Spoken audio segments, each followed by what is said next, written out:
Manden, der har tusindvis af bolde bag sig, er kendt for sit hårdslående smash. Men han har flere tricks i catcheren. Det her er den oprindelige, som jeg legede med en del over før, så endelig tog mig sammen til at lave den inden vi Copenhagen Masters for jeg tror det er en 5-6 år siden. Og den går jeg op her og møder bolden, får modstanderen til at tro, at jeg vil spille lige. Og så slår jeg så den her vej nedenom og lægger den kryds.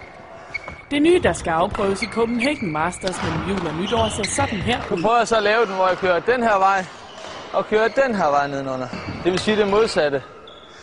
Og det er jo klart, det er jo ikke så naturlig en bevægelse som den her vej, fordi der er noget i håndledet selvfølgelig, der blokerer. Meget, meget risikabelt slag. Men hvis det lykkes, så er det en fed følelse. Jeg tror faktisk, at jeg i hvert fald den sidste del af min karriere vil forsøge at få lidt flere af de her elementer ind, fordi det er også med til at gøre, at modstanderen bliver usikker og ikke aner, hvad der kommer fra min side. Karrieren er nu ikke på vej til at blive slået ud af banen foreløbigt. Den lille finte kunne jo bruges i Beijing til sommer.